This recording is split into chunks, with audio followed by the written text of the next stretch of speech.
Hello and welcome to another Bob's Vlog. It is, let me just check the date, 24th of October, Thursday lunchtime. I have several things for you today.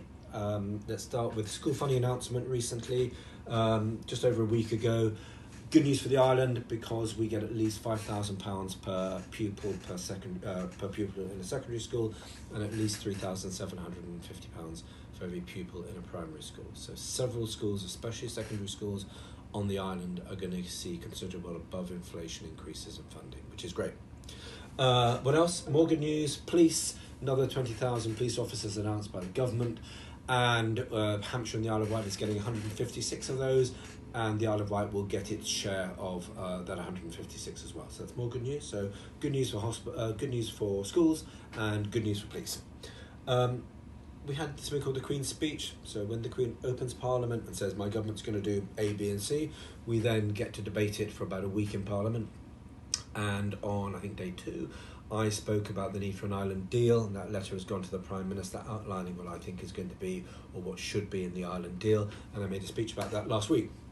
What else? I attended a WASPI event. WASPI is a ladies' body in the 1950s, who I think have suffered a pensions injustice, and it was nice to speak to some WASPI ladies who came to Parliament last week, and to support their cause, because it is an important one. I met Mark Birch from the Sandown and Shanklin Independent Lifeboat, and also the Freshwater Lifeboat. I think Richard Bartonwood came up from Freshwater Lifeboat as well to an event last week in Parliament, and it was great to talk to Mark, and I need to go and visit both the independent lifeboats because they do a really important job on the island as well. I have talked to the commissioning group about the potential closure of braiding surgery, GP surgery, about which I'm very concerned. There are ongoing plans, and I don't want to discuss those options because I think CCG is still looking at options. And I hope it's going to come up with the best option that causes the least amount of inconvenience. But I have had conversations, and I will continue to have conversations about that to make sure that people are not, preferably they're not affected.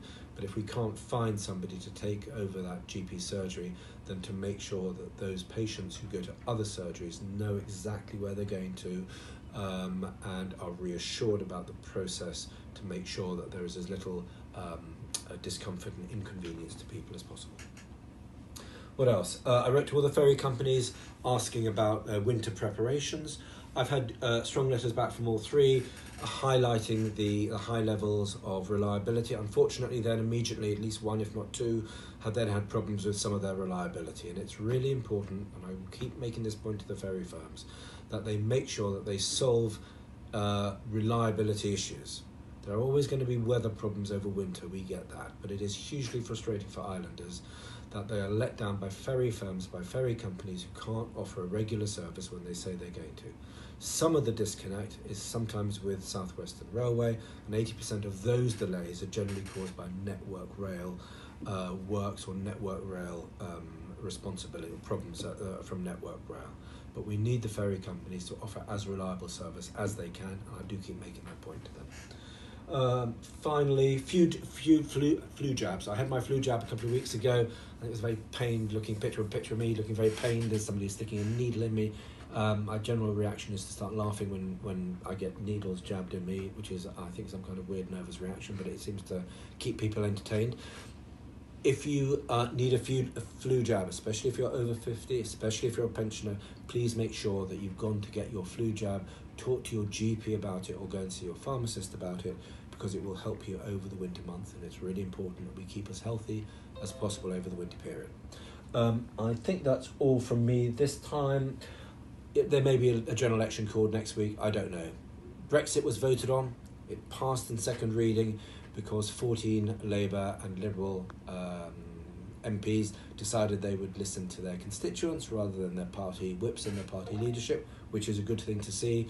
Unfortunately, then it was immediately voted down, or the timetabling motion, which allows a timetable for that bill, was immediately voted down, which meant that under the laws brought in by the last Labour government, we couldn't proceed with the bill. So it's more shenanigans and more foolishness. I will continue to vote for Brexit, any meaningful Brexit, to get it over the line, to make sure that we deliver on our promise that we made to the British people, that we would honour the result of the referendum, whichever way it went. And I continue to try to do that because we need to move on to talk about all the really important things domestically that this government wants to do, and all the big changes that are happening in the world.